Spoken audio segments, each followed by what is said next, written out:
It's time for MacBreak Weekly. Andy Ihnatko, Alex Lindsay, and joining us in place of Renee Ritchie, who's got the week off, Adam Engst from Tidbits. We'll talk about the latest Mac news, the rumors ahead, the crypto story, and of course a lot more. Stay tuned. MacBreak Weekly is next. Netcasts you love. From people you trust. This is Twit. Bandwidth for MacBreak Weekly is provided by CacheFly at CACHEFLY.com. This is MacBreak Weekly, episode 496, recorded Tuesday, March 1st, 2016. I've got the new ResEdit. MacBreak Weekly is brought to you by Blue Apron.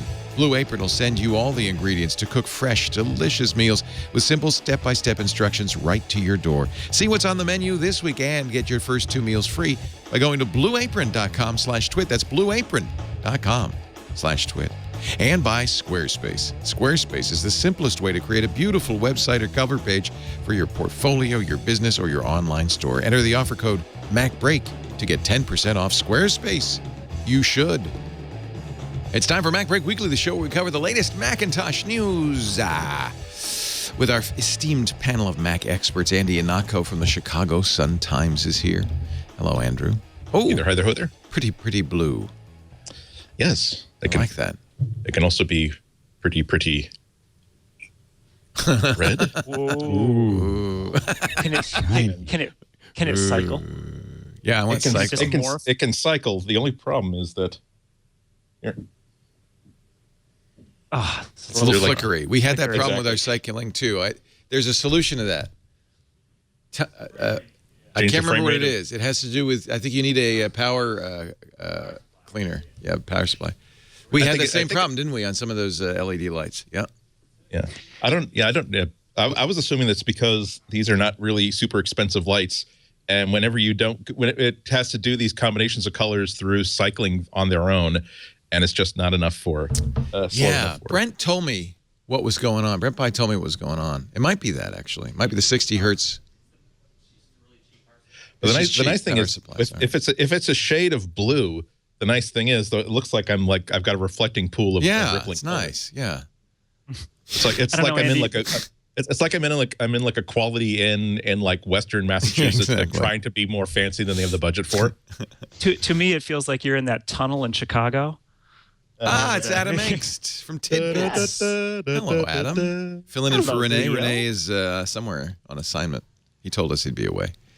But we're very glad to have Adam. Thanks for joining us. Yeah. And we're going to play the game now. Where in the world is Alex Lindsay? Sometimes I just like to leave it up to you. You could be anywhere. I chose to take over last time, but I'm handing you the green screen to do as you will. You did some big streaming event recently. I can't remember what it was. I was in Berlin. It turned out that there was a big streaming event out of Berlin. There was a guy, who runs a big social company. So we were in Berlin doing the Facebook thing. Yeah, so we were fun. It was fun. Did you see Colleen Kelly? Nope, I did not. She was managing it from the home front. She was in the studio. Yeah. They left me with I just went over there with a little crew and some SAT trucks. Somebody is streaming the House Committee on the Judiciary. It's on YouTube live, and we were watching it earlier. They've gone to recess in room 2141, but did you guys get to watch a little bit as we were streaming it? Yeah. Yep. Yeah, the last 10 or 15 minutes. Your thoughts, anybody? I'm glad to see that they're asking that there is opposition to any sort of a broad spectrum granting of powers to law enforcement.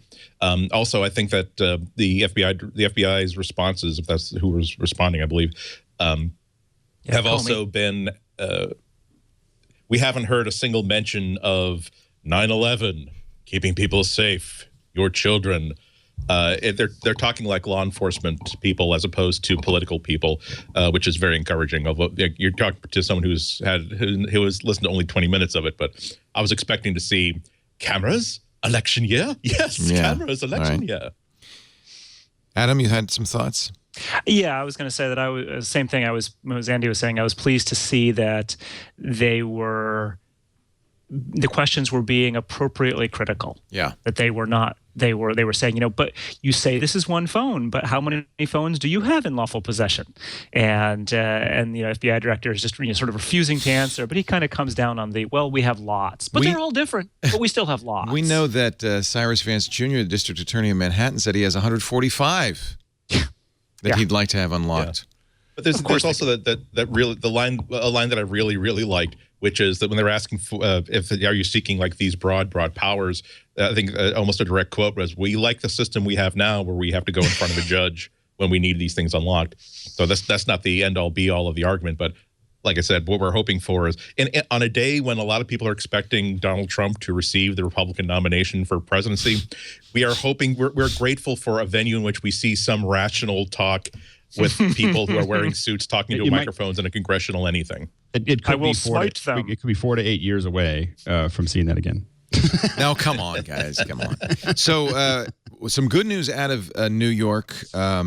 Earlier yesterday, a Brooklyn magistrate gave Apple the ruling it wants to get in this other case. Yeah. U.S. Department of Justice trying to force Apple to provide the FBI with exactly the same thing, access to locked iPhone data. In this case, it's a Brooklyn drug lord. And the judge said no. He was very unimpressed. He said, not only did he say no, but he kind of, he said it reflects poorly on a government that exists in part to safeguard the freedom of its citizens. He said, you can't use the All Writs Act. It's too broad. Ultimately, he wrote, the question to be answered in this matter and in others like it across the country, hint, hint, nudge, nudge, is not whether the government should be able to force Apple to help it unlock a specific device. It is instead whether the All Writs Act resolves that issue, and many others like it yet to come. I conclude it does not. And I think that one of the things that may start we may start seeing get drummed up, and I think this is the reason that this case is very dangerous for the FBI, is that fundamentally, the All Writs Act may start calling into question the All Writs Act itself, and if they go down that path, they use that All Writs Act for a lot of things. That's a very useful tool for them, but the fact that they're overusing it could end up with it getting pushed into the Supreme Court, and with the right justices in place, you could see something that was written in 1789 and was used solidly for over 200 years get thrown out completely, because the problem really is, if you go back to any kind of intention of the framers of that law, you would have to ask yourself if they would think it was a good idea, if they had come into the future to be with us, if they would think it would be a good idea. The people who wrote the Bill of Rights, the 10 things that we don't want the government to do to us, do we think that they would think it'd be a good idea for the government to have all access to our phones? And I think that most of them would say, over my dead body. And so I think that when we get into intention, and I think that overuse of a very, very old law, it may be time to put it away. And this may be the act that gets it done, and that will be crippling for a lot of law enforcement. And in my opinion, if they lose it, it's their own fault for overusing it. The Brooklyn judge was very aware of the California case, of course, referred to it several times in his 50-page judgment. And said something which I kind of think is the bottom line on this. He said, I'm not offering an opinion on whether the government's legitimate interest in ensuring that no door is too strong to resist lawful entry should prevail against the equally legitimate societal interests arrayed against it here. He said that's not for the courts to decide. That's for Congress to decide. And I think that's right. That's why this hearing that we've been watching is so important, as Congress tries to get its head around what encryption is, what it stops, what law enforcement thinks about it, and what breaking it might mean to public safety in general. That's Apple's position. It's just too risky a thing to do. Well, and I think that one of the fundamental issues for Apple is that once they break it, if they're forced to break it, once they break it, it's not just that they could possibly open up this phone and then throw it away. You end up with a series of a handful of engineers at Apple that understand what it takes to undo a phone, and I think Apple would prefer not to even generate that knowledge among a group of small people, not because they're distrustful, but because it really puts them at risk at that point, because there's a lot of people that want that back door. And that's the issue. Apple becomes a security vulnerability in its own right. Well, not just Apple, specifically the engineers working on it. And so now you start looking at... Yeah, go ahead. Right. It's just Apple becomes a large vulnerability, and then all the way down into those particular people, it just keeps getting narrowed down to, could they be corrupted? Could they be, coerced? But if they, presumably they could write it still. I mean, sure. that potential exists. It's really important for people to understand a few things out of this. One, Apple can and will and does willingly decrypt your iCloud backups. So if you're backing up to iCloud, even if it's encrypted, Apple has the keys. Two, that Apple apparently has the capability of writing firmware, and it's not Apple. You make an excellent point. Those, whoever they are, people working at Apple right now have that capability. Apple is the only one who can sign it, unless that key leaks out. And that that exists, but it's not like the genie isn't out of the bottle. I mean, a very important point made by Ars Technica is that really there's a backdoor to everything as long as you have an update facility. As long as you can push updates to a phone, to a computer, to a tablet, you can push this kind of update to it that bypasses encryption, that waits, for instance, till the user logs in, the drive is unencrypted, and then uploads its contents, surreptitiously. So that backdoor, it may not be written, but the potential for it to be written exists anyway. Yeah, I mean, in the sense that you can always, with the right hammer and the right wrench, you can take apart a machine and then put it back together to do things that it was never meant to do. And that's pretty much what the government is trying to force Apple to do, which is to use a vulnerability using tools that only Apple has to bypass a piece of security that Apple has designed to be unbypassable. I really there some of the things that kind of get overlooked in the political rhetoric of this is that, of course, as you say, Apple has said on their own that we have been helping law enforcement time and time again on case after case after case. The only time when we said no is when they asked us to write a custom piece of software that doesn't exist to do something that our phone was never meant to do, because that does open the door to all kinds of abuses, where if the government can figure out that we think that it might be possible to there might be data in Force Touch, an uncleared or an unpurged buffer that might have some data on what areas of the screen have been pressed more often than others. And on that hunch, we are going to force you now to write a piece of software that will purge every bit of data that might be in even a secure area that is not even available to developers or even internal Apple developers. The question is, where does this license to kill end for the government? What can they tell? What can they tell?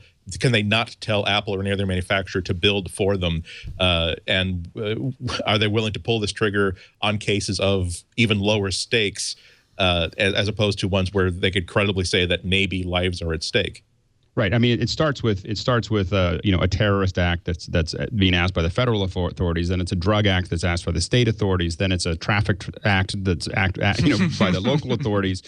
And we're talking about it'll go from the iPhone to the Echo to your car to, I mean, an Internet of Things. It means that absolutely there's nowhere that's safe if this passes. I mean, this is the precedent that they are trying to establish. Is, and when we think about what this means, I think that we have to not think about the current government. We have to think about, if J. Edgar Hoover had a hold of this tool and was able to hack into every audio device and everything else, what would he do with it? Because we can't be guaranteed that that's not going to happen again, or it's not happening now. I think, of course, the big bogeyman is what happens if foreign intelligence agencies or organized crime can then hack into it, because once this thing gets out, and it will get out, once it can be used by local people, it's going to get out to the mafia. There's just no question.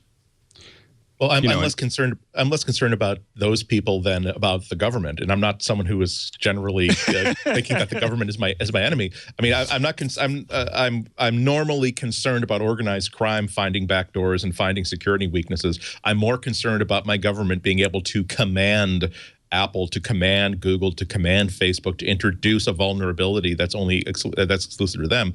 More than that, same as that, I would also be concerned if they had the ability to say, let's say that there is a known vulnerability in the Tor network or in some other system of encryption.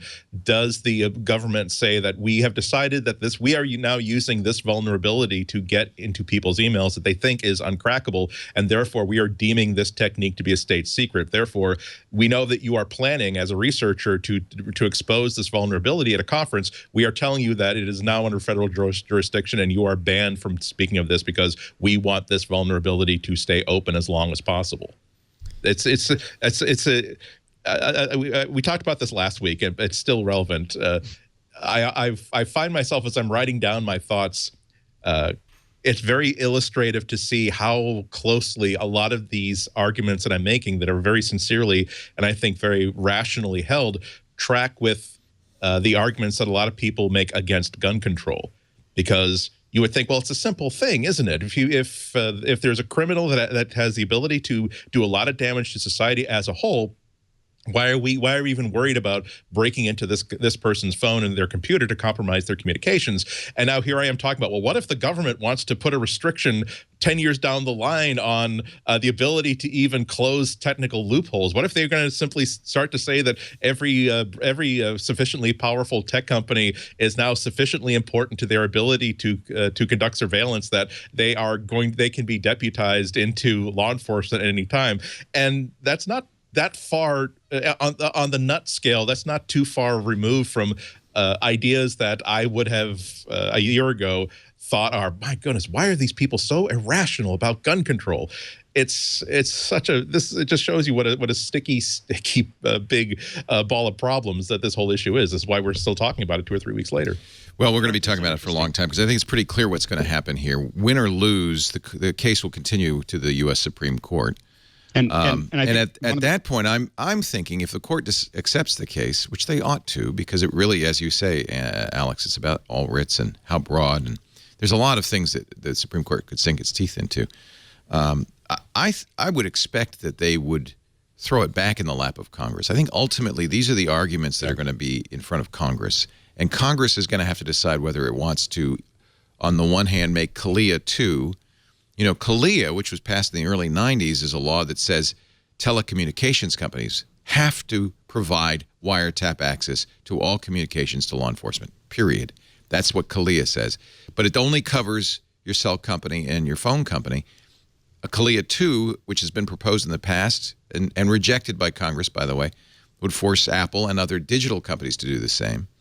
Not unprecedented. I could see them doing that. Or maybe you get a smart Congress that understands the peril of that. And as we said last week, the real debate is, should the contents of your phone be protected or not from all? And you can't half protect it. So it has to be protected from all and sundry, or all enemies, no foreign one, and domestic. or no one. And I think that fundamentally it will most likely, by the time it gets to the Supreme Court, it'll have to go to Congress, because my guess is by WWDC or by the end of the year at least, Apple will probably provide tools that cut the phone off even from them. I mean, I think that they're just going to, this whole thing, but by the time this gets sorted out, Apple will have closed all the doors. You can't. That are, by the way, left. You can't. And this is, Apple is, supposedly working on an unbreakable phone. As long as there's a mechanism for automated updates, you can push an update onto a phone that breaks it. And the FBI knows that. That's what they're asking them to do today. But the question is whether they flip a switch that takes away automated updates. What would that be? Then you would. Does Apple want? Which is the bigger security problem? A phone that is never updated? Well, it doesn't have to be never updated. It would be a manual update.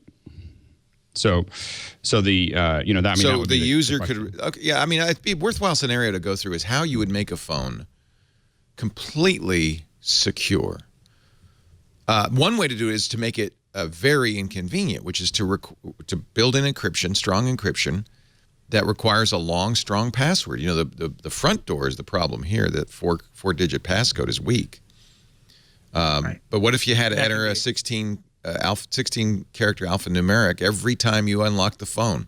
That'd make it more secure. You still have that problem with updates. So then you say, okay, let's see. Let's say updates are optional and have to be approved by the user, and the user has to enter in. Oh, I got it. Has to enter in their passcode, their long, strong, unknowable passcode that Apple doesn't have access to. You think Apple's going to do that? I think I could see it becoming an option. You know, just like you could encrypt, you know, some of the data on your drive. It's not something that we all use, but I think that it's something that for people who feel like they wanted to do it, Apple could put something in there that would allow them. Well, that's kind of where we stand now, which is if you're sophisticated enough and willing to put up with the inconvenience, and you have something to hide, you can do it. If right, you're not, and this is what Apple's fighting the fight for, and Tim Cook was very clear in the ABC interview, bad guys can hide their communications if they want. This is for the normal person who doesn't want to go through the inconvenience. See, I think Apple's kind of stuck here. Because if they build in that kind of thing, then they're just saying, oh, we're making a special phone for terrorists. But I think that the issue is that the bigger issue is really the precedent. It's not whether it's Apple, it's not whether it's an iPhone, it's not whether it's a terrorist act. It really is if the government's allowed to compel a private company to develop a new tool, whether it's hardware or software, there is no limit to where this can go. And that's what the Brooklyn judge was very clear about. This is an undue burden on Apple. You can't require Apple to do this. Period. I mean, that was the first thing in the judgment. But I think it would be a mistake to think that you could make a completely private phone without making it a very inconvenient phone to use that no one would want to use. Well, yeah, and I think that I think it depends on because if you move into more biometrics and so on and so forth, the amount of times I don't interact with my code that often, which is why I've chosen to make it after this made it a little longer. But it's but you're trusting the fingerprint reader, and that the fingerprint reader doesn't have a backdoor. Yes, no, absolutely. Which I think it probably does. I hate to tell you. It's really just a matter of, I think that in many ways it's a matter of reducing the ability to do it. And obviously it's given that the government's trying to hack into it, and our government's pretty sophisticated when it comes to hacking, it obviously is a relatively good, pretty good protection. I feel like there's a lot of theater going on right now, and that we may not really know what's going on. Well, this is all because of the lack of specific direction that's been offered by the law. But exactly, the reason why I use the All Writs Act is because there is not a law that's currently in place, and the reason why law enforcement at the case level, not at the bureau level, not at the political level, the reason why law enforcement is trying to pressure Apple into doing this is because there is no legal definition of what limits they have to rights to personal and private information, and so lacking that guidance, of course, they're going to go for however much the data they think they're going to need in order to move forward in their goal. And more is always better. The more data they can get, the better, because they never quite know what they're going to want it for, and so. I think a lot of the problem here for those of us who are, kind of seeing it as this specific phone is it doesn't seem like there's that much information that could be on it that could be useful. I mean, they destroyed their personal phones. There's 18 minutes, blah, blah, blah. This isn't about this phone. Precisely. That. That's my point. It's not about this phone. It's about being able to get this information in general. Yeah. That's exactly the whole idea. Interesting article in Slate by Michael Noah Smith saying the FBI isn't asking to access an uncrackable safe. It wants to compromise the boundaries of the self. The iPhone is an extension of your mind. I see why law enforcement wants to get into these phones. They really are magical treasure troves of information that could be used in many, many situations. My fundamental question is it possible to secure these? Would people use such a phone? In other words, could the normal average Joe be assured that his phone is private? And, of course, Congress is going to answer the question, should law enforcement have some form of access to those phones? And can that be done without compromising public safety? So those are two questions. And I think that it's also, how does it compromise, business, not just Apple's business, but all business? Yeah, extend public safety to include, the economy. Right. I mean, because the issue is that the fallout from the from the Snowden documents has already caused all kinds of damage for cloud-based companies. If it gets to a point where no one feels like anything is safe in the United States, we can be pretty much guaranteed that almost all data will move out of the United States. Move out of the jurisdiction that's going to allow that. I mean, by law, but in most of these other countries. Answer this question for me: is it possible to make a consumer-friendly phone that is secure? No, I don't think so. No, and the other thing that we're overlooking is that if no matter what I've done to protect my phone or my data, if I've secured it so that I can get that data out, so long as I am alive, right, the government and law enforcement they have extra tools against me. They're not going to start putting pressure on Apple. They're going to put more pressure on me.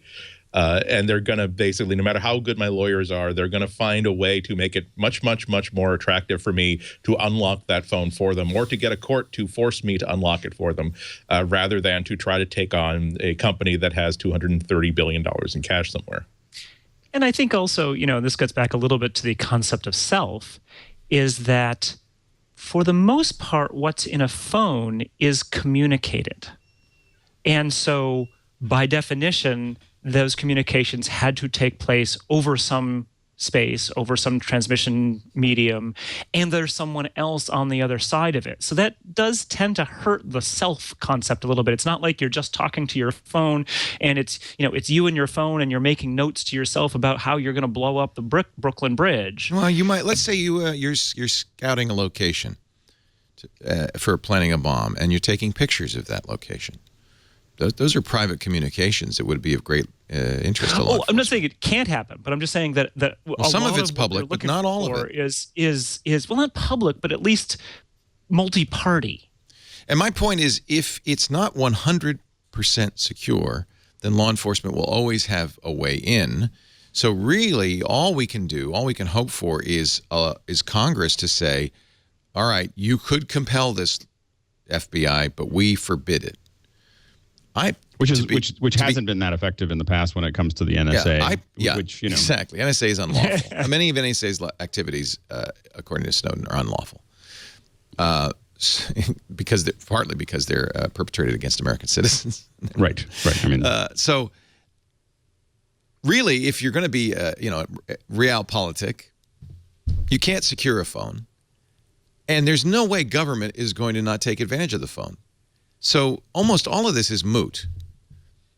Congress can do what it wants. The courts can do what they want. Apple can do what they want. It doesn't matter. If you're carrying a smartphone, you're carrying, But again, the government is not the only actor here. No, but I'm just saying you can't. Precisely. So if there's always a back door, and no law can stop government or a bad actor or the mafia, well, I don't understand what anybody's proposing. What is the proposal to protect us? We're assuming that Apple's encryption isn't good enough to stop the foreign intelligence agencies and organized crime and whatnot.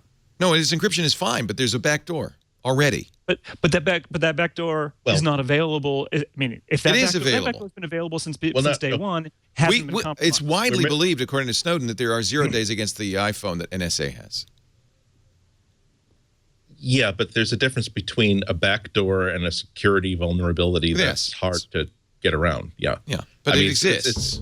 It's not. Well, it's not that anybody can just walk right into a phone. If that were true, but if that were true, then I don't think the FBI would bother forcing Apple to do anything. This definitely identifies something that the FBI does not have the capability of. Well, that's where my theater supposition comes in. I think I'll leave that on the table as a possibility. It's kind of a conspiracy theory. I don't see any data that could point to that right now. But yeah, I think that you do have to be broad-minded enough to imagine. And in fact, actually, there was data in the New York case. That Judge Orenstein, actually, one of the criteria in which he threw out or denied the government's motion was that the government had first said, we can break into the phone, the drug trafficker phone. Then they said, no, we can't break into the drug trafficker phone. And then third, they said, well, maybe we can, but maybe if we did it wrong, we'd erase the whole thing, and that's too dangerous. And the judge basically said, you've got to figure out your story, because it is unreasonable to be asking Apple to do anything when you don't even know what your situation is. So the government used to be able to do some of this stuff. I forget, it was iPhone box. There was some hacking forensics tool that could get through earlier iPhones in certain ways and things like that. And so some of this has been possible in the past, but is increasingly no longer possible. And so that's, I think, one of the confusions. But if the FBI could just do it, then again, they wouldn't be asking Apple. Well, and I think that the fundamental, case against the idea that that this is all theater and they're trying to actually make people think that the phone is secure by losing a case where they say they can't get in is I think that the fundamental issue with that is that generally the government is just not that smart.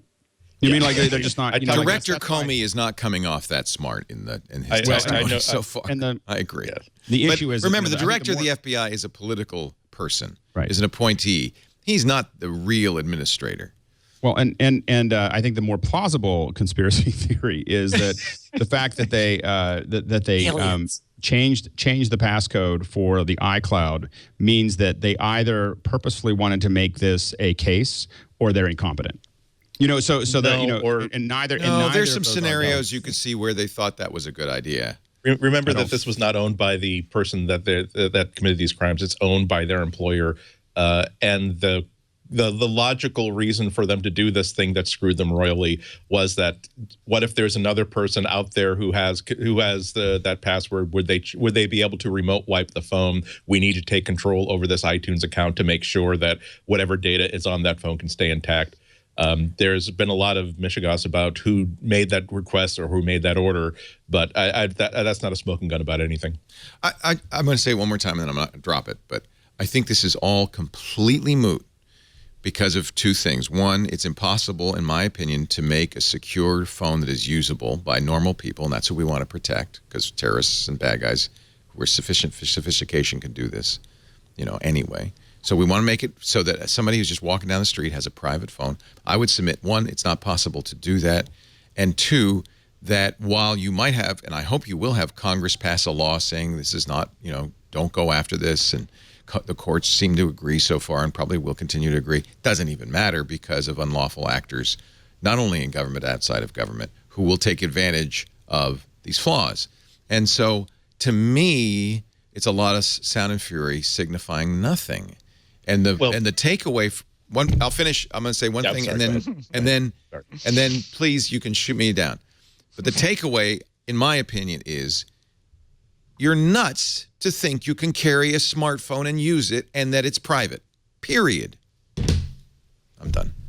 I not a mic drop, just a Galaxy S7.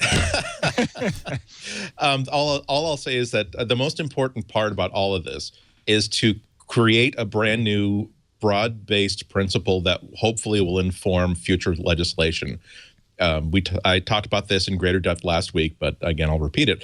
It's all about does a private citizen have the right to have a secret that the government cannot get at? God, I hope so. And that's really all there is to it. They can create all kinds of scenarios in which here are the scenarios in which we can compel you to give testimony. Here are the scenarios in which we can compel you to hand stuff over.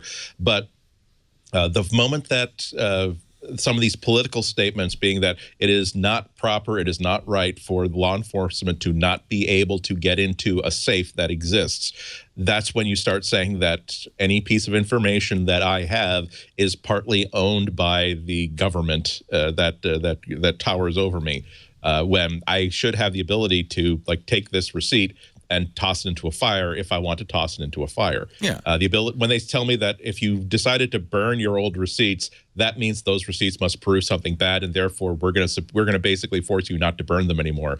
That's when we lose a big. I'll give you the analogy. It's really hard to make a home that can't be broken into. So we make laws and we make locks, which are not. By the way, locks are very ineffective.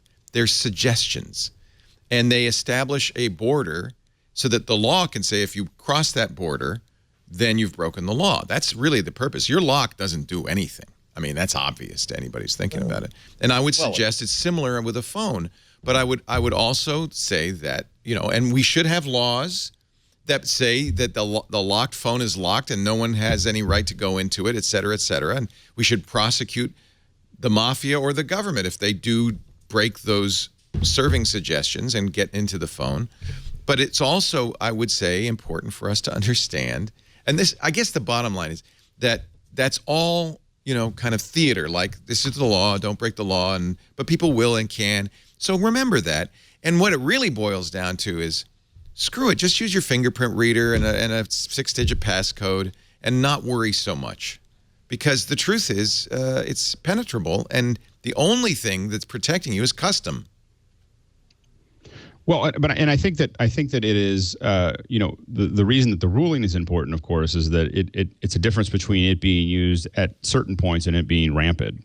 So I think that it is not, when we decide that there's a law that says we're not going to, that we can, you can't break into it. It means that maybe the NSA is going to continue to do what it's going to do. Maybe other actors will continue to do that process and obviously keep on working down that path. But it means that, local law enforcement, is not going to be, using it to catch up on your parking tickets, which, is where this goes in 10 years if we allow it to go here, and so, and I think that's what the conversation really is about, though. It's not about this, whether you can break in. It's not a technical conversation. It's a policy conversation. It's where you want the laws to say, stop, you can't go past that. And Apple is pushing hard on it going to Congress. Yeah. Tim Cook has said that repeatedly, and I think that's the right place to It's about policy. As long as people don't misunderstand and think that it's about real security, it's not. It's about policy. In the same way that we have laws against burglary, it's about policy. And I think that Apple also knows that the appetite for Congress to dig too deeply into this is probably pretty low, given the SOPA and PIPA conversation. I have a feeling that they're probably not really going to, especially in an election year, aren't going to want to do it. Or probably aren't going to want to do it at all. This is. I think that it will be. That's my guess. Is that that this is probably going to be a dead end for the FBI. By the way, Apple has just hired the guy behind Signal, which is an excellent, secure, encrypted messaging service. It's the one Edward Snowden said everybody should use.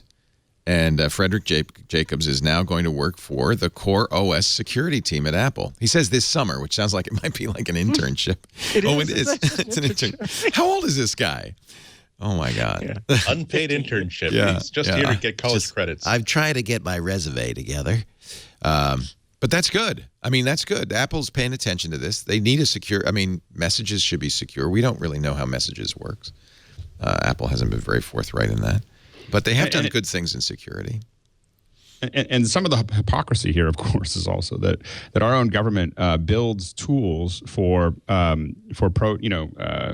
resistors within, we've built tools for resistors within countries we don't agree with so that they can anonymously communicate back to the United States. This is not a, so we're trying to take it away here. The government is not monolithic on this. The NSA has said time and time again, everybody needs strong end-to-end encryption. Right. There's not, and even within the NSA, there seems to be division on that. Right. So, no, I agree. This is a debate, and it's an appropriate debate for this time, frankly. And we have to solve it now, because otherwise, how will we know what policies to put in place for the Psy-Core once we have telepaths? So, just to be clear. Apple has lost a case against Samsung. More court news. Court news is about the most boring you can have. But this is interesting because Apple sued Samsung over 3 patents: slide to unlock, autocorrect, and I can't remember what the third one. Oh, detecting when a series of numbers can be dialed. Clicking the numbers in a text to make a phone call. 2 of those patents in this case. So Apple won. The jury awarded Apple $120 million of Samsung's money. Samsung appealed. The 3-judge panel has now said not only have they reversed that award, they said, you know what, those first 2 patents aren't really any good. We're going to overturn those. Slide to unlock and autocorrect. I kind of have to say I agree. Slide to unlock, yeah. Yeah, pretty darn obvious. And, of course, Apple is right to pursue and protect its patents. These things happen. Apple said today's decision is a... Wait a minute. Samsung said Samsung said today's decision is a win for consumer choice and puts competition back where it's... Well, it could have been either of them, depending on who won. Apple declined to comment. But, that just shows you software patents are just sucky to begin with. I think this lawsuit has become self-aware and is now impossible to kill. Although the big one, the $1 billion judgment, was not on was on trade dress was that Samsung copied the look of the iPhone. And that one, as far as I know, Samsung still owes them the money. Have they written the check yet? I don't know. Well, here we go. Now, it was March 15th. Now it's March 21st. We're going to take a break, and then when we come back, talk about Apple's event and some of the rumors, knowing that they're just rumors, meaningless rumors, but it's fun to repeat them since we have nothing else to talk about. Our show today brought to you by Blue Apron. Blue Apron is an amazing thing for people who like to cook but don't want to shop. I mean, I like to shop. Shopping is really fun, but shopping is one of those things that could take time, you know. Yeah, I imagine myself in the Sunday marketplace squeezing melons, haggling with vendors. Is that tomato ripe? And in fact, it's the end of the day. You're going home. You're exhausted. You know you got to make dinner, and you don't have anything in the refrigerator. That's when I'm so happy. My eyes light up, and I get home, and I see the Blue Apron box waiting for me. Inside, 3 different recipes, 6 meals total. Delicious. Everything's fresh. Just the right ingredients. You don't need anything because it's all in there. And there's no waste because it's all in there, but no more. And the recipe card, and it's stuff you probably would never think of using or making, and you learn these new ingredients, these new recipes, and people are impressed, and everybody's happy. It's wonderful. And it's for less than $10 a meal. The meats and fish, too, always fresh. The box is refrigerated. They time it with your schedule. You can look at the menus, proposed menus, and change them. They can make them the way, you're served various dietary needs, including vegetarian, absolutely. Every meal is a joy to prepare, less than 40 minutes, and because you don't have to go to the grocery store, you're cooking and eating within an hour of getting home, and no more sad takeout. Come on, that's not good for you. How about adobo-style chicken with roasted bok choy and jasmine rice tonight? How about that? Something a little vegetarian on your list? How about baked jerk tofu and smashed plantains with garlic, ginger, collard greens? Now, I'll tell you what, I always want to use collard greens, but man, cooking them is hard. This will teach you. And now, the next time you're in the store and you see collard greens, you go, I know how to do that. I can make them delicious. You'll be using ingredients you've never seen or tried, like watermelon, radishes, or farro. We discovered a new bok choy. I wish I could remember the name, but it was wonderful. It was a 5-spice Taiwanese chicken. It was so good. So my mouth waters when I do these recipes. I think of the recipes I've made from Blue Apron. You know what? I got 2 meals free for you. Why don't you just try it? Okay, go to blueapron.com/twit. Check out the week's menu. Pick out your first 2 meals. It's free. Blueapron.com/twit. And then you'll see what I'm talking about. By the way, they have plans for 2, which is nice. Great for date night. If you want to impress a certain someone, man, they'll be impressed. But they also have family plans with kid-friendly ingredients. So check it out. Blueapron.com/twit. So it was going to be March 15th. Now it's March 21st. I don't know what to believe with rumors. Well, supposedly the 15th. No, supposedly. It's all made up. First. There's been no invitations sent out, have there? Not to my knowledge. No. Not to my knowledge, but I wouldn't know anyway. That's particularly fine for me because there were a lot of people. The Yosemite conference at Yosemite National Park is the week of the 15th. Oh, good. And given that I'm going to be there, Dalvin's going to be there, Ren is going to be there. You're halfway there. What is the Yosemite conference? You did that last year, right? Yeah. It's that great conference that takes place at Yosemite National Park. Nice. And so thank God that Apple didn't change the name of the latest version to, World Trash Dump North Dakota. Oh, is the Yosemite conference a Mac conference named after the Yosemite version of OS X? Yeah, it's a conference where it's less about here's how to maximize your cable modem throughput. It's more about people who are very active and very visible in the Mac community talking about larger issues about productivity and life and direction of their company and Apple and all these other sort of things. It's basically a week-long TED at one of the most beautiful state parks in the entire country, and also good food and a lot of thoughtful stuff to think about and hear about. Well, I will be talking about cows, unfortunately. you know what? So. That might explain why they moved it from the 15th to the 21st. It was all about the Yosemite conference. I doubt it, but a lot of people would have had to. That's interesting. That's interesting. Apple's never done things around press before, so I somehow doubt that that was part of it. Well, it's a new Apple. It would have been a prove that you love me. Cancel your trip to Yosemite. Yeah. And you're already halfway to California. It's a natural, more than halfway. You're almost to California. And wait a minute, isn't Yosemite in California? You're in California. Yeah. Think of Yellowstone. I was thinking of Yellowstone. Yeah. Jellystone Park, where Yogi the Bear is. The other thing is, of course, we thought there was going to. I think this is safe to say there'll be a new iPad, but now the rumor is not Air 3, but iPad Pro Mini or whatever. Well, iPad Pro. Smaller. Yeah. 9.7-inch iPad. And the reason that's good is, as you were begging, pleading, wishing, dreaming for, Alex Lindsay, it will have a pencil. I think this is going to be great. I mean, I think I'll be more likely to use this one than the iPad Pro that I have now, which I think is great. I mean, I think the iPad Pro is I've really grown to love using it, which is I had kind of stopped using iPads in general. I just weren't really with the pen and with all the other tools. I think it's actually become I actually built an entire presentation where I was over the last couple of days where when I was sketching out ideas, I had my pen.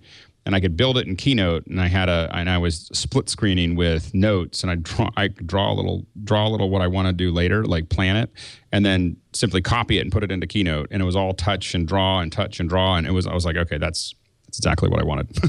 It's still a little big, so having a smaller one will be fantastic. Mm-hmm. Yeah, it's a lot more practical than the 13-inch iPad Pro. I showed someone their first experience with the iPad Pro in the flesh last night, and they couldn't get over. My God, like it's just a huge iPad. How do you deal with having this huge iPad? And I had to say, well, if you'd like to use it as a primary device, but I think there are a lot of people who just want to use, like the size of the 9.7-inch iPad, they just wish that it were more useful. And Apple Pencil is definitely something that makes it a lot more useful. What makes it pro? Somebody in the chat room saying, well, the Pencil's one, 4 speakers is another. Lack of. Go ahead. The new processor, which makes it agile enough to do like multi-layer Photoshop style graphics, makes it easy to do 4K video. It makes it the iPad Air's CPU was good enough so that if you're doing mostly pushing text and numbers around, it was adequate. But this takes it to a brand new level. It really is desktop class and desktop speed software, given that these are apps that have been written specifically for a mobile environment. Of course, good news, the new beta of 9.3, which just came out, has restored the navigation capability. I'm on the wrong article, Jason. Has restored the navigation. Nice of you to show that, but that's not what I'm talking about. Restored the navigation features of the Apple Pencil. That was something they took out for a few versions, but there was certainly a hue and cry. The fact that you could use it to scroll or tap buttons and things like that. What else? So it's better processor, 4 speakers. No, you don't get 3D touch because the Pencil. Right. Well, 3D. It's not. Oh, better camera is another rumor I saw. 12. One rumor is a 12-megapixel camera, like the same camera that you'll have in the iPhone 6. See, I was saying they should do that with the Pro because that's what Pro means to me. Well, I'm not really sure. Because how many people are really? It'd be nice to have a better camera just for whatever reason, but it's such an. I mean, I have no problem walking around looking like this, but even I would be. It's kind of big. Feel kind of weird taking pictures like that. But that's not to. But the 4K video is actually more interesting. Andy, I think you're alone, by the way, in that concern because I see so many people using giant tablets. Yeah, I just say you go to school events and people just have. I know, isn't that horrible? I can't see my kid. I think 4K video is a much bigger deal because you do have a CPU that is capable of editing multiple 4K video streams and cutting stuff together. So there's so many producers that actually are perfectly happy with filming the entire thing on an iPad, cutting it on that iPad, and then shipping it right from their train station. It's so cool. Well, and I think that the interesting thing about 4K is that once you start having cameras that are capturing 4K, it leads you to believe that at some point the Apple TV is going to support the videos that were caught by the, Really? it seems like it may not be this hardware, but it seems like it'll be one soon. One problem people were bringing up is, okay, if you have the smart connector, you now have a 9.7-inch tablet. What do you do about the keyboard? Is it going to be big and then, that would be ugly? Or is it going to be squunched and then the keys are tiny and hard to use? What do we do with the keyboard? I bet they make a smaller version of the smart cover that they have. People have been happy enough using compact keyboards with a 9.7-inch iPad Air, so I don't think that they would have any difficulty creating that. Also, it's also not to say that a third party can come up with something clever like the in-case origami case, which I could imagine them coming up with something that folds down and looks like just a really cool, looks like a really cool. Full-sized keyboard cover, so it just folds down over it and looks like that. But then you flip it over, flip 2 tabs behind it, and expose a connector on the back there. And now you can basically just drop it in there and have what you're going. It's all about what they're gonna. I think they tend to make a statement with the accessories that they make for themselves. And they do that with the understanding that if they are liberal enough in allowing people into the MFI program. If there's a need for a full-sized keyboard on a 9.7-inch iPad, someone's going to go out there and make it. Think Different trademark is being updated, which is good. I haven't seen a Think Different campaign in a long time. Of course, that was the campaign that brought Steve Jobs back to Apple in 1997. Here's to the crazy ones and all of that. Apparently, they have now refiled in Europe, and they've expanded it to 8 classes of product, including watches, Apple Pay, Apple Pencil, iPad, games, business management, subscription services, telecommunications, broadcasting, music, television, educational services, and Siri. So if you're thinking about using the words Think Different, think again. Apple. How much of that is their own plans to use it? How much of it is knowing that how closely Think Different is associated with Apple and just making sure that no one else can use it? Yeah. They haven't used. I mean, when's the last time you saw a Think Different campaign? It's been quite a while. Ages. Yeah. Still, it should belong to Apple. That's theirs. I think we should expand some other older campaigns so we could have I'm a Mac, I'm a PC, I'm an iPad, I'm an iPhone. I would like to see that. I'm an Apple Watch. I think you could go all out. Apple's been around long enough now that the ads can now be nostalgia. Like the Chevy Corvette ads. You can start to think about the old days. The Dodge brothers and all that. And you can have the actors come back as the older version of them. The two Steves. That was pretty funny. John Hodgman was on the Colbert Show a week ago, saying that, well, of course, I used to be the spokesman. I'm ready to do that again. I still have the suit. I still have the tie. Call me. And the Rye affect. Has anybody tried the betas of these new betas of iOS and watchOS? And I think this kind of the fact that they're really ramping this up. What are they on now? The 5th beta of iOS 9.3, or 6th, 5th, means that we're getting close. That's why that March 15th or 21st event seems pretty sensible, and we'd probably get all these new OSs at the same time, right? Or is it for WWDC? I don't know. I guess they do they do 10. I don't know. I don't understand all this. See, it seems like if they're getting ready for WWDC, that'd be awfully forward. That's thinking. June, right? Yeah, that's a long ways away. I would say it's more to make sure that they can ship something with.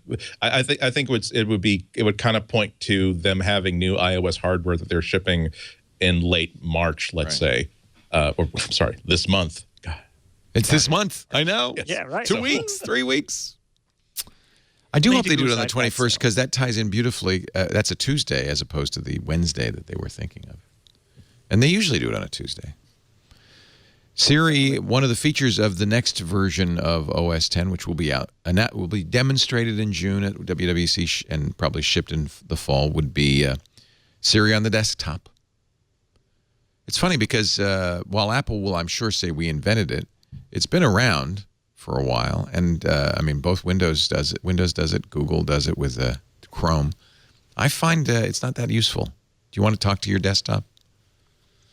only if the microphone were always on.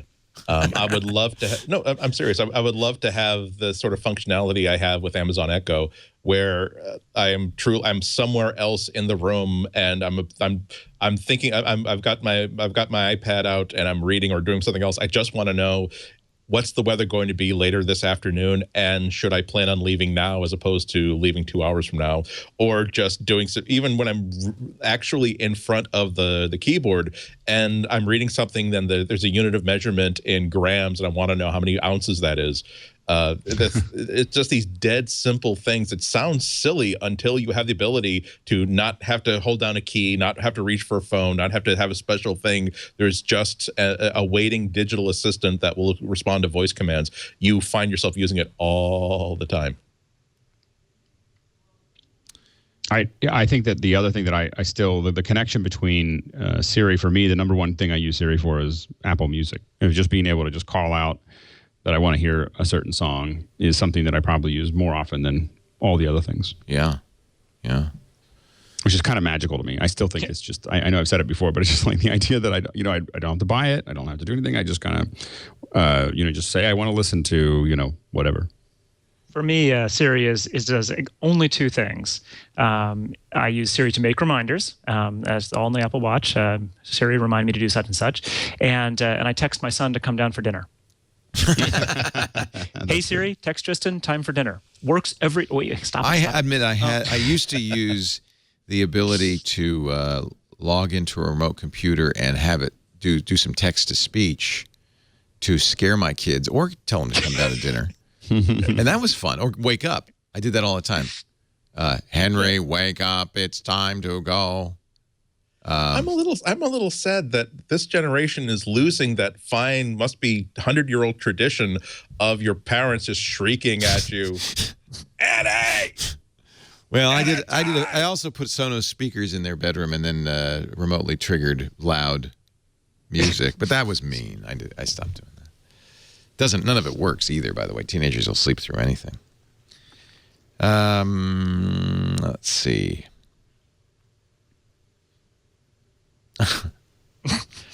I'm just digging looking down. for. I'm digging down, Leo. I'm looking. Well, a modder who's created a 128 gig floppy disk. Yeah, I mean, I guess that's interesting. That's a good bar bet. Yeah, yeah. Well, what he did is he put an SD card in a floppy disk. That's all right. That's clever. I don't know. What do you do for the drive? You gotta have. It's only fun when it's only fun when it's actually a 128 gig zip drive. Yeah, now we're talking. Let's go for the full lack of reliability. Here. I'll just say there's someone came up with a working way to transmogrify to make the storage of an SD card work inside a floppy. There are so many computers that I've got in storage that I would just like to haul out there, or so many ways that I would like to use old floppies or try to. And the problem is that now. It's having a working piece of floppy disk media is like, I could use this for this fun little like MacMaim or server project, but it will crumble into dust. Do I want to waste it on this one thing, or am I going to use it to, translate the magical phrase that will unlock the door to the golden portal to the alien wonder realm that someone stored in 1983, and they're just looking for somebody who has one working Fuji blank 3.5-inch floppy. And of course, I screwed it up because I wanted to play the games I was playing in college. Oh. Don't worry, Andy. I still have my floppy disk from college. Ziggy and Stardust. That's from 1986. Can you play it though? I mean, can you use it? I've got something in the attic that'll somewhere. I still have the box of 5.25-inch floppies that I used to in the same blue box I used to carry through high school every single day. And oh yes, part of me wants to boot them up and get them going again. Part of me realizes that once again, do I want to risk them crumbling into dust and preventing like a future technology where we can just take a 400 megapixel image of the disk with my phone and it will be able to read the variations of the magnetic field and actually get the data off them optically. Somewhere I have a floppy disk that says source code that has all of my assembly language and Pascal source code from the early days of the Macintosh. I don't. It'd be fun to get, but I don't. I can't. I don't know how I read it. I can't throw away my copy of Beneath Apple DOS. I cannot throw away my copy of Assembly Lines, the book, because they're just way too nostalgic. I have MPW on my bookshelf. I have the Apple API documentation, the Mac API documentation. Want to see my mouse pad? Ooh, Developer University. Ooh, which is pronounced duh. And my other one is the Mac Bible. Original one. Who worked on that? Was that you? No. Who did that? No, Dan? This was Arthur Neyman, but it was a ton of people who submitted stuff to it. But I don't know if I must have had something in one of the later ones. I have a bunch of them here, but that's the earliest one. Mac Bible. That is a classic. I have the updates too. Wow. That was the book that put Peach Pit on the map, I think. Ted Nace. Yeah. He was the guy, yeah. No, that was a big book. I mean, the other one, of course, is this one. I mean, you want to talk about I love this is a great shot, by the way, of Adam going to his bookshelf. The little MacBook, Robin Williams, not that Robin Williams. That was the book I told everybody to get when they got their first Mac. You get the little MacBook, everything you need. She wrote that on a Mac Plus on her bed. Because she was living in this one-bedroom apartment with I forget how many kids in her bedroom. Yeah. I remember that. Was where she nice lady, Robin Williams. I understand that the Mac is a typewriter. Dan Frakes. That's who I was trying to remember. Dan Frakes. Yeah. Dan Frakes did the Mac Bible. That's what I was trying to remember. He did some of them. Yeah. Some of it. I mean, they were all different people. Oh yeah, Sharon Aker did a bunch of them. Sharon Aker. Sharon Zardetto. Sorry. Sharon Zardetto Aker. Yeah. And is there any? This is going to be the shortest show we've ever done. It's my fault because we could have talked about the encryption thing for hours, but I just thought we've done that. We've gone into bonus time for so many weeks with all these stories. I know. It's like we could. So here's something that I'll be curious. We get your opinion on. On Tidbits, we've been actually doing some deep looks into not really hidden features, but things that people don't think about anymore, like Quick Look and services. Oh, I use Quick Look every single day. It turns out these things are really deep. I mean, by writing an article and you just have to, poke and poke. Well, see, I use it shallowly. Quick Look, I hit a space bar on a file and I can do a Quick Look. Right. Is there more that I should do? You can do, if you Quick Look a couple of files, a couple of images, you can then do a full screen and turn it into a slideshow. Right. You can get all these quick generators that will let you look at different stuff, like CSV files or InDesign files. Do you have to download those? Yeah. Yeah. Whoa. If you go find the Tidbit site, search on Quick Look, and this article, I could not believe the amount of stuff we discovered while we were writing. Whatever happened, like Automator and AppleScript, that's still deep in there. Still there.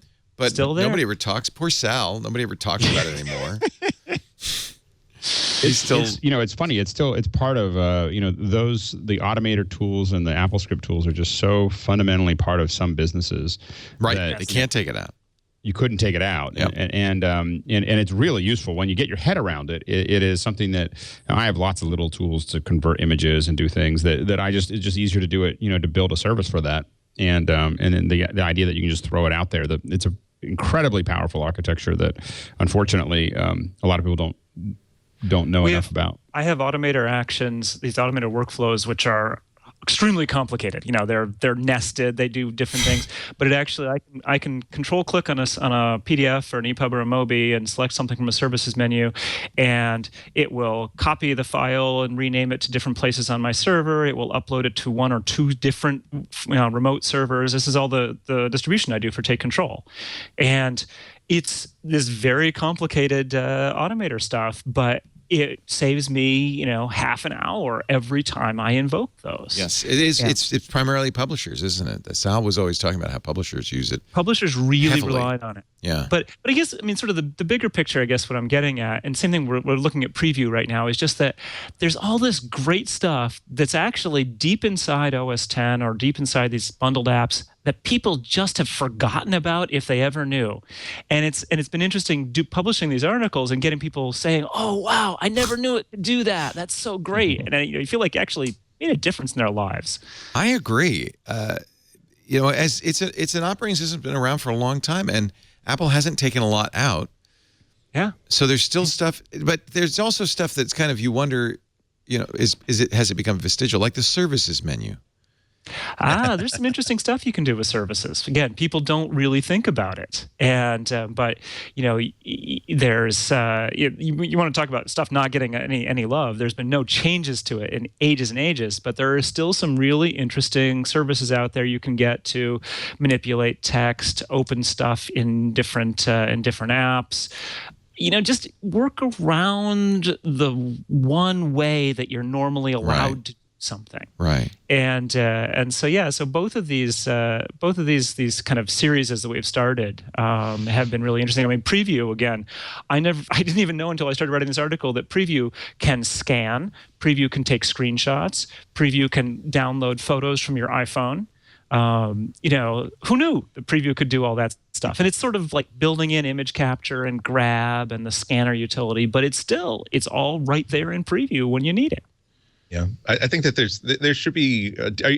I think that I would love to read an article that's sort of like the built-in system decathlon. The 10 crucial apps that are so useful and solve so many problems.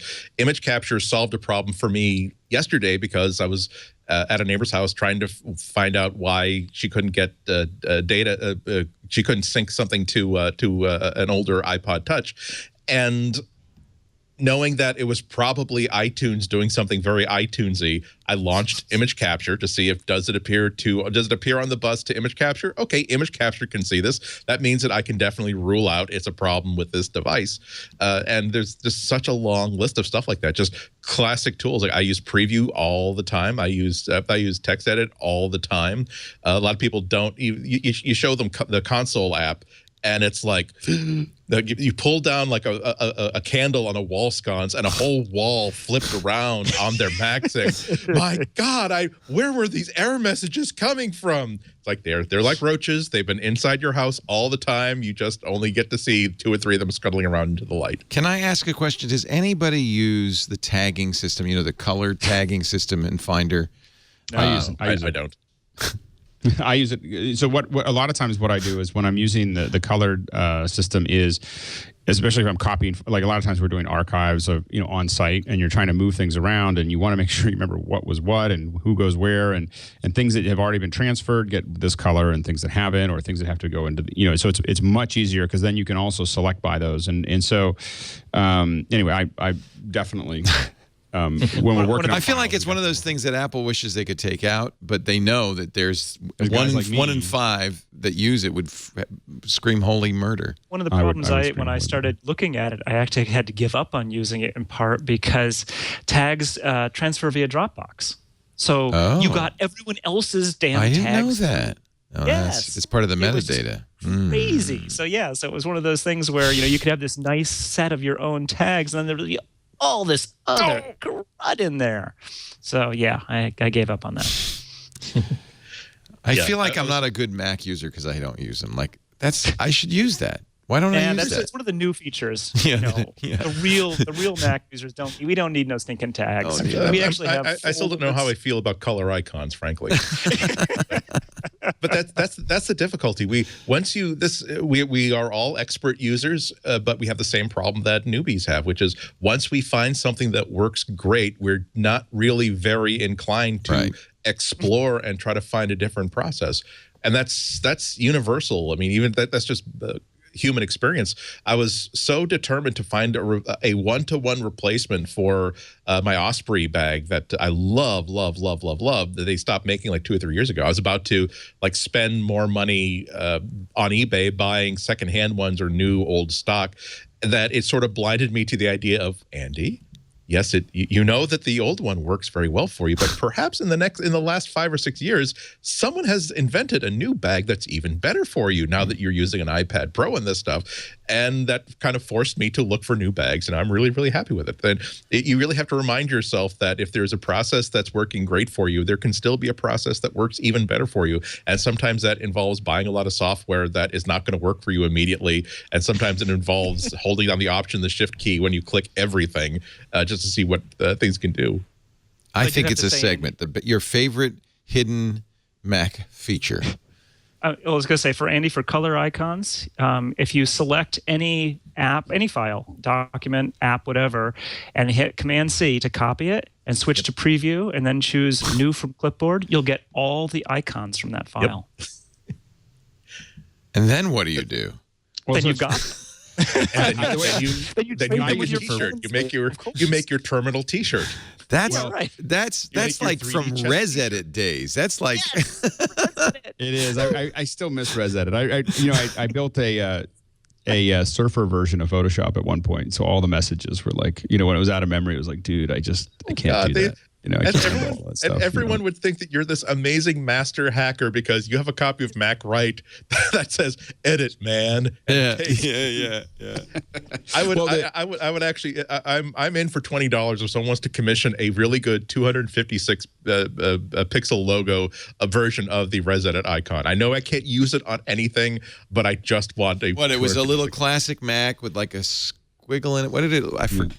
It was like a Pop Goes the Weasel, like a pop-up. That's box. right. Oh, that's right. It had a little Jack in the Box coming out of it. Yeah. Popping out of the top of it.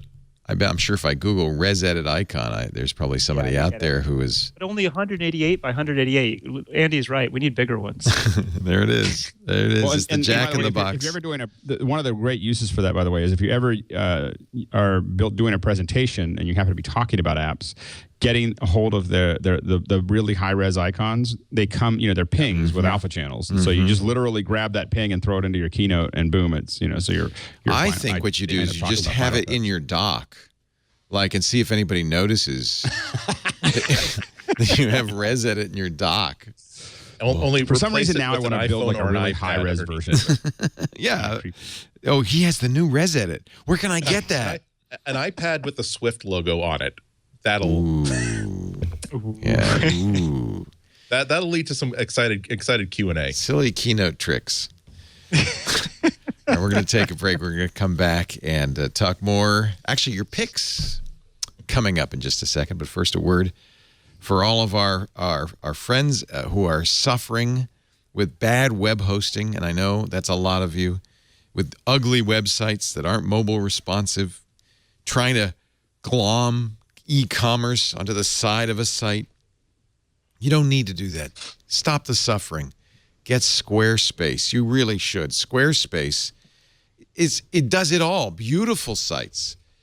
The templates are done by not only the best designers out there, but also the best engineers. So your site looks great. And by the way, completely customizable. No Squarespace site looks like any other. It's not cookie cutter. In fact, pick a template, and then below it, it'll show you some of the sites, that are using it, and you can see how they all look different. They all have a different feel because it's so easy to customize your site.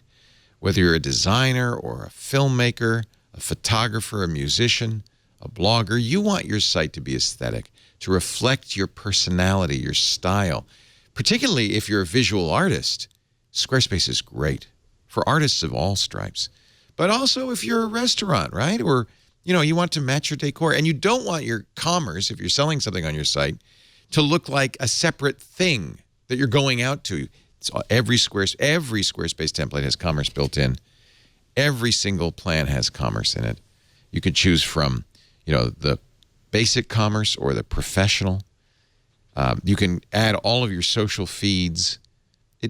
And by the way, when you sign up for a year, you even get a free domain name. So you're going to look super pro. And no website is more robust than Squarespace. They never go down. You don't have to worry about security because it's handled for you. They update the software. They keep everything safe. Oh, you're going to love it. 24/7 customer support if you ever have a question. It's very affordable. But what you should do right now is try it free. Start your free trial at squarespace.com. When you decide to buy, and we have many viewers who have multiple Squarespace sites, use the offer code MacBreak. You'll get 10% off on that new site and show your support for this show. I love my Squarespace blog. That's where my blog lives, on Squarespace. There's my cover. I use the cover page to do a nice slideshow, and then you can dig deeper in. And I've got a calendar there and a portfolio. I have to put some of these new pictures I've been taking with the Galaxy S7 up there. Squarespace. Use the offer code MacBreak to get 10% off. Squarespace. You should. You should. All right. Time for our picks. I'm going to start. I never start. Usually because I don't have anything interesting. But this time I kind of do. It's this little doohickey. By the way, when are we getting a new MacBook on March 21st? Unlikely. Yeah, I don't know. Not that there's anything wrong with the old Mac. I love the MacBook. By the way, I have the custom one with the black Apple. Good luck getting that. You're special. I'm thinking May, but I don't know. I'd love to see a new one, but I'm still this is my go-to laptop at home all the time. But of course, you know, the one thing that's wrong with it, it only has one connector, a Type-C connector. So there've been lots of solutions. I own every Type-C cable connector, and everything. This is the one I just got that I love, $50 from Hyperdrive. It's a 5-in-1 hub that matches the finish. It fits in flush. It does what you need a connector to do. You can power your Mac through the Type-C on here. It's actually two-way, so you could actually charge your phone with it as well. It has an SD card and a micro SD card reader and 2 USB 3 ports. This is nice. It's elegant. It's simple. It's beautiful. You can get it to match silver, gold, or space gray, the finish of your Mac, although why anyone would have anything but a gold MacBook, I don't know. $50, and I bought one just to see if I'd like it, and I do, and so I got another one for Lisa because she has a MacBook too. Very nice.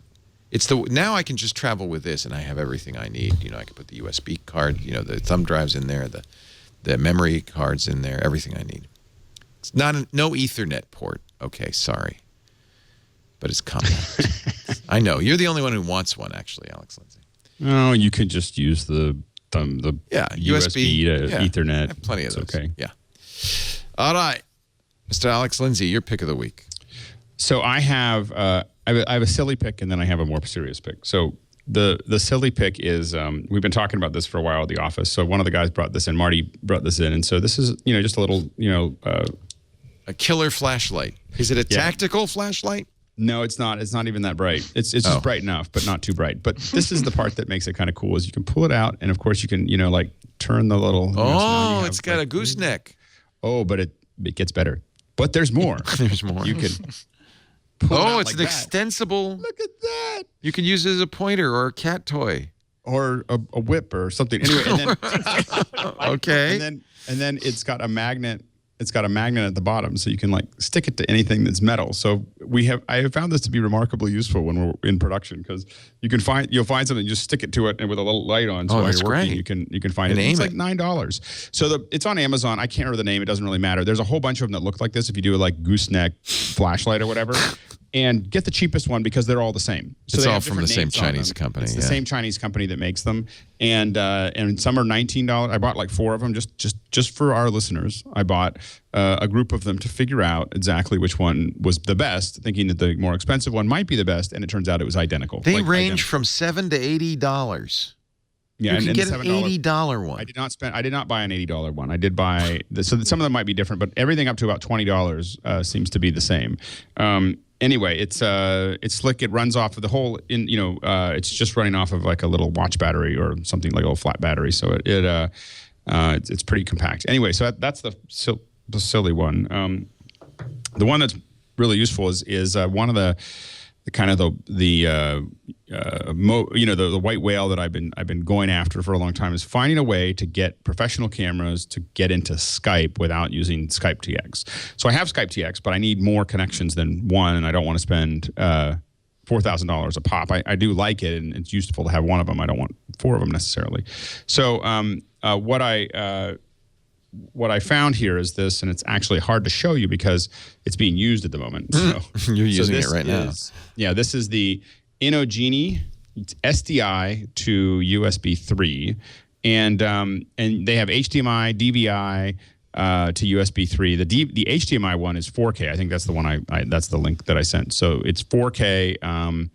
And all of them, when you connect it to your Mac, will show up in Skype as a web camera. So this has been a big issue because a lot of the tools that we've had up until now, they won't show up in Skype, and so you end up not being able to put a real camera or a camera system or anything else into Skype directly. You needed for a while the Skype TX box to do that. And so anyway, so that's been sorted, and it's pretty nifty. There's a lot of reasons to have a Skype TX box for broadcasters and so on and so forth. But if you're looking for something a little less expensive, I think this is $395 and a little bit more expensive than some of the other ways to integrate to get cameras in. But this is the only one that I've tested that works in Blue Jean, Hangouts, Skype. So it seems to work across the board, and it's been very useful. So anyway, that's my pick. Very nice. Very nice. If you need it, you know you need it. Yeah. If you don't know, you don't need it. Oh my gosh, that is amazing. Everyone else is like, why would you ever spend $395 on that? What the heck is that, dude? Mr. Adam Engst, do you have something you like, you're excited about, you want to pick? I do, and I have to say this falls into the very silly category, but as you guys know, I'm a country boy, and sometimes I just want a little background ambiance without having to play Spotify. Don't do Apple Music. Keep Apple Music away from my devices. But and so I don't want to do music, and so I ran across this thing called Noisio.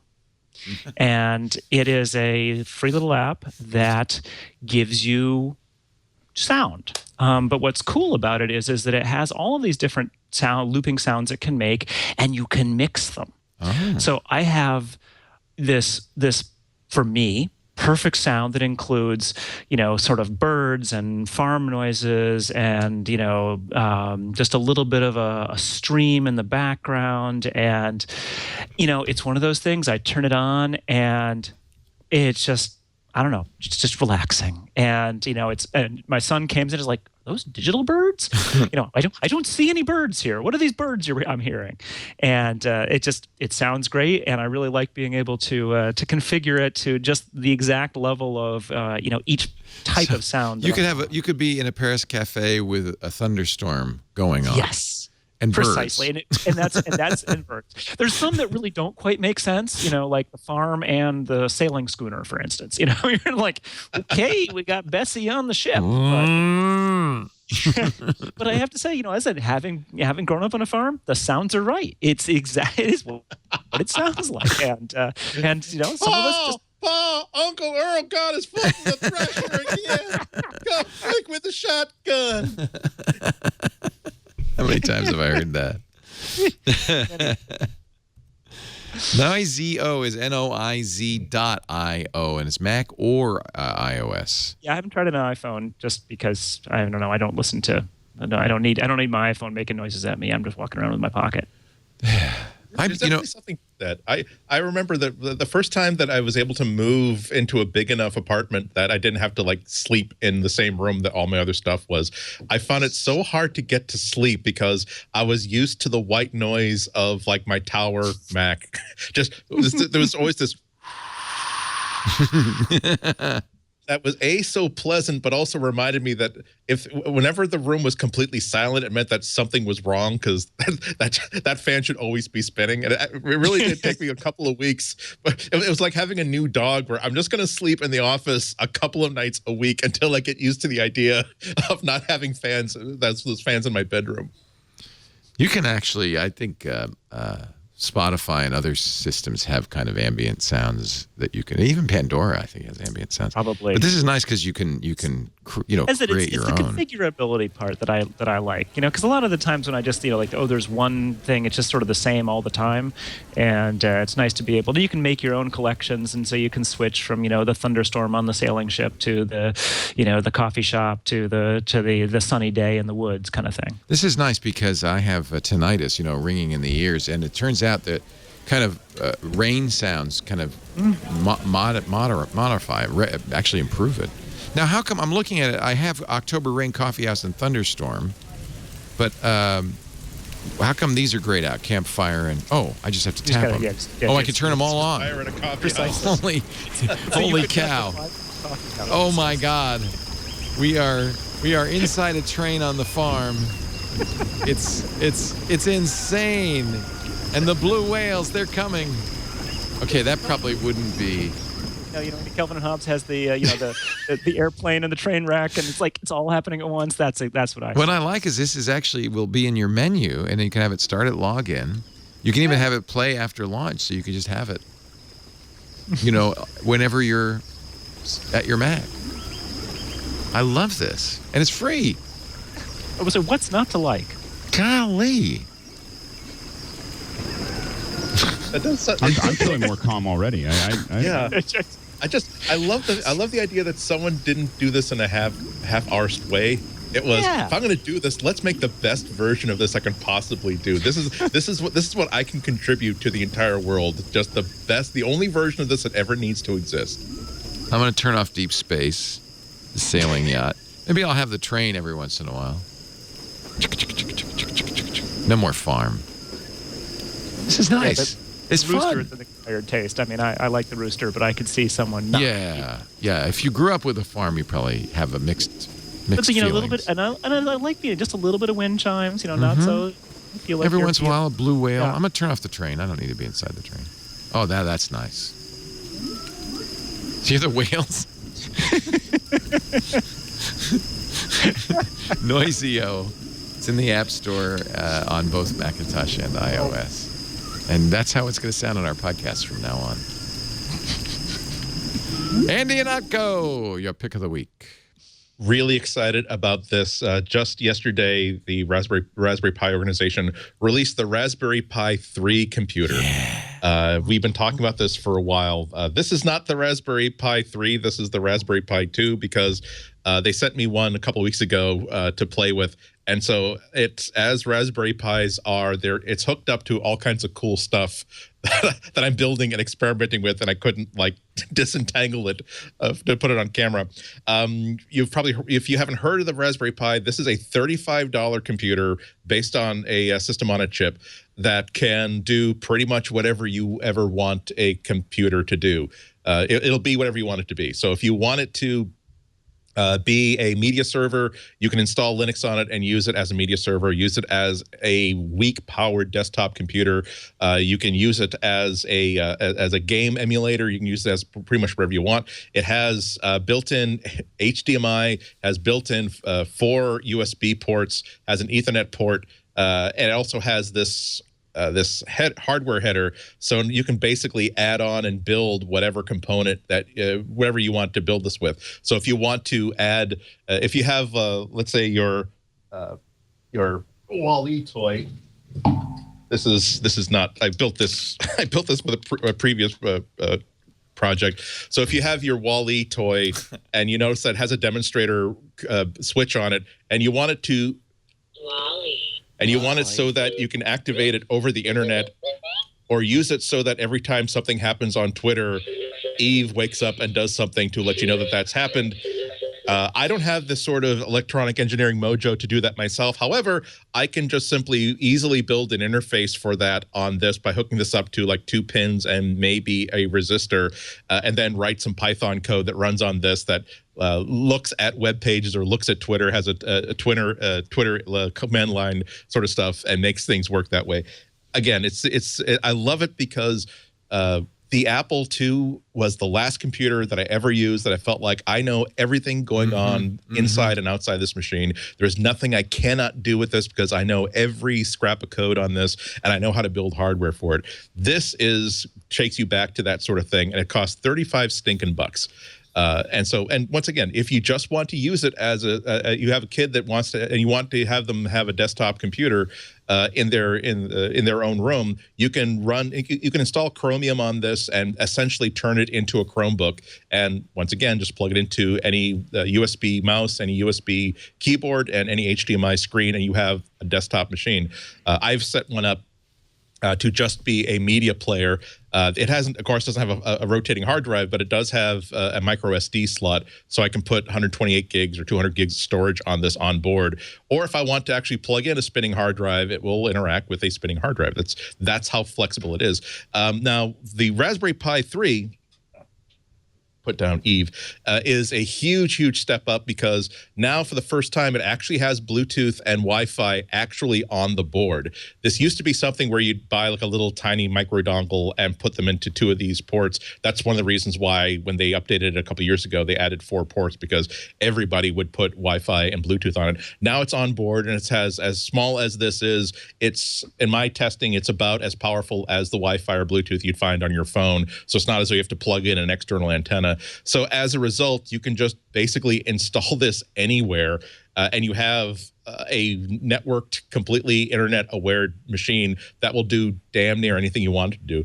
And if you're saying, but I don't know anything about programming in Python, I don't know anything about electronic engineering, I don't know how to get cool sensors and components, that's where you go to Adafruit. Because this device was originally designed as an educational computer to make sure that every kid in every school could have a computer they could work on and learn about computers with. And as a result, it is born from this culture of, if you've done something cool or interesting with it, you're not going to try to sell a piece of software or sell a hardware add-on. You're going to publish how you did that. So it is actually quite simple to attach like an LCD touchscreen to it. It's very simple to add sensors and buttons. Or if your Cub Scout group wants to do like a version of Jeopardy, and you need like those 3 like buzz-in controllers, you'll be able to find those projects right there. And it just gives you, the more you look at sites like Adafruit.com, where they'll not only sell you the components, but they'll also show you how to interface them, the more interesting ideas you come up with. My next project, because I keep buying Raspberry Pis as they come out. So as a result, my old main Raspberry Pi is now available, and now I've got this idea where I've got like my this is the modem that was pretty much my life in high school, and just looking at these dancing lights, LEDs in the front. And so now my idea was, this is the actual modem, so I don't want to, it's too precious to me. But I bought an identical one off of eBay. And what I'm going to do is I'm going to take out all the guts, replace it with a Raspberry Pi 3. So it's always going to be on. It's always going to be a media server and a sensor server. But I've also bought from Adafruit a bank of NeoPixels that will replace the existing LEDs in here, so that I will be able to once again look up from the sofa at this box and see a familiar sequence of twinkling lights that I know that this means that things are normal. But if something is going on, let's say there's movement in the backyard, or a file server or a print server on the network has failed, there's going to be another pattern of lights that will tell me, without having to actually look at ASCII readouts, that will just show me what's going on. I hope you take from this my enthusiasm for this stupid cockamamie project that I'm going to have a lot of fun doing. That's not going to be terribly useful, but is eminently doable, because I have this $35 thing that is eminently documented and eminently supported by a big community. That doesn't put any limitations on what you can do. I can think of no better gift for a kid, let's say 8 years old or up, that shows an aptitude and a desire to build stuff, than a Raspberry Pi. Again, this is real power. Those are all Model 2s, Jason. If you show my screen, I have the Model 3. Yeah, it's still on. It's still back ordered, so you have to wait, because it was just announced like yesterday. Yeah. Father Robert has one. We're going to play with it on Saturday on the new screensavers. I know you've been in touch with him. Yeah, it's so awesome. As I said, I can't tell you how enthusiastic I think that the Raspberry Pi is easily as impressive a computer as even the iPad Pro, as anything that Apple has made, because this is, again, a $35 computer that a kid can own, and not just because they have $35, meaning that there is nothing they are not allowed to do with this. There's nothing that is not documented. Any idea they have, they can figure out how to do it. If they want to build a robot, they can build a robot. They can do anything with it. And if they do blow it up, 35 stinking bucks, you can buy another one. It's easy as pie. It's great. So, it comes, thanks to Microsoft, you can get Windows 10 on it, but you can also get Minecraft on it. Yep. And it's a special edition of Minecraft that has an API for Python. It comes with Python and idle. So it's a great computer for learning how to program. I mean, really great for learning how to program. Just Yeah, in every especially, way. it's nice. It's nice when you do a Hello World program on whatever computer you're using, but it's quite another thing when you write a piece To build just a as simple pyramid as, in Minecraft. Oh yeah, no, I'm thinking just as simple as I've hooked up an LED, Yeah. and I can make that light just go light on up, and off. yeah. And I can hook up a push button to it that the LED will only come on if I tap the button 3 times, not 2 and not 4. That is amazing because you're building something real. That this is not just lights on a screen. This is a physical object that you can make. Once you teach them how to hook it up with stepper motors and stuff like that and servos, oh my frickin' God. It's just quite amazing. The key thing, and I didn't really realize it till I got the last Raspberry Pi, which of course I just bought, which is why they came out with a new one, is that it really is a computer. It's just a computer. It's a $35 computer. It's not a hobbyist breakout box or something. This is a full computer. It doesn't stick together with Legos. Yeah. The new one is a big step up, not only because it now has that onboard wireless features, but also the CPU is about a third more powerful. The upper limits of what you could really do with the previous Pi were evident once you load up a web browser on it and try to try to launch The Verge or some other really script heavy site. Now, if you put Chromium on it, it can keep up with it just fine. If you want to use it for Google Apps, it will really just keep up with all that stuff just fine. It's just powerful enough now that it will be a very credible machine for pretty much any basic task you want to throw at it. How does it compare highly to an recommended. Arduino, Andy? It's an Arduino is a lot electronically it's a lot simpler because it's not booting up into a command prompt. So an Arduino is more of a microcontroller, more of a programmable controller than a real computer. You can, for instance, Adafruit will teach you how to hook up a display to it and get input and output from it. But that's the best way to illustrate it. If you hook up a display to Raspberry Pi, you will get a login screen and a command prompt and a GUI that responds to a mouse. So if you want to make it work like a standard computer as opposed to something you program to do cool stuff, then that's what the Pi will do for you. And there's a couple of things that I use Arduino for, that I'm playing around with an Arduino for, that is very low. You actually don't want it to be thinking. You want it to do exactly what you tell it to do very quickly and very low latency. And but there's a lot of limitations to that. But it does. think of this as a Linux computer. I mean, it really, it's just a full computer. It runs a version of Debian. Yeah.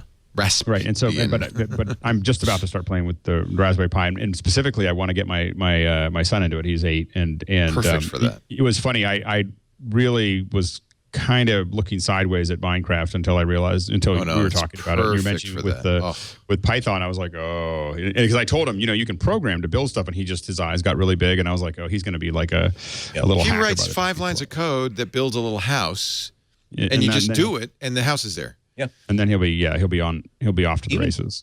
Even just as a utility sort of thing, there was a couple of years ago, there was a situation where I just needed to know how many times was a certain door being opened and closed in my house.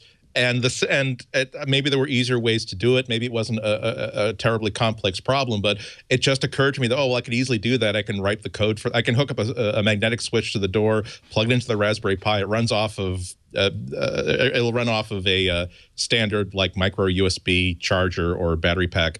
And so I installed an Apache web server on it, and it took me all of like 45 minutes to write code that would simply create a static web page with a number on it of how many times since power up has this door been opened and closed.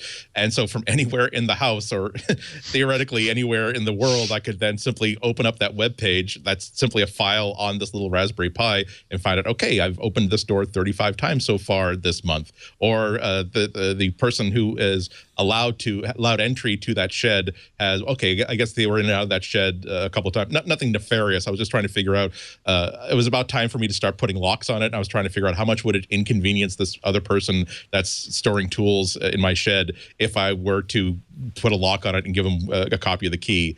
And I was like, okay, so he only tends to use it a couple times a month, so it wouldn't inconvenience him all that much. And like I said, if it were a real electronic engineering project, it would be way, way too much for me to say, I want to create a web server-based machine so I could access from anywhere. But because I have like now 3 or 4 of these, it was like, okay, And if I had it like actually just like in a Ziploc baggie outside, because if someone was walking through the backyard and stole it, okay, I'd be sad about it, but okay, $35, who cares?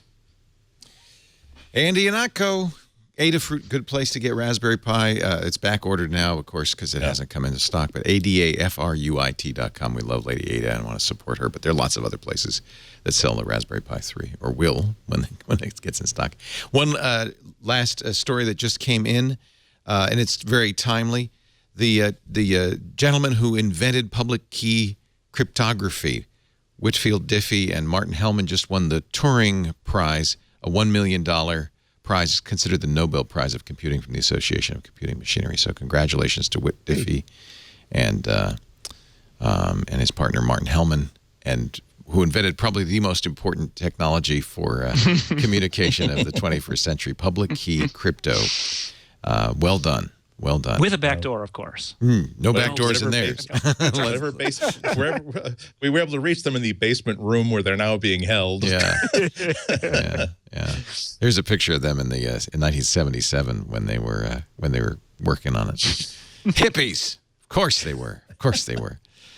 Hey, I want to thank everybody for joining us for MacBreak Weekly. Thanks especially to Adam Engst. Love having you on. Come back soon. Tidbits.com. Thanks, Evan.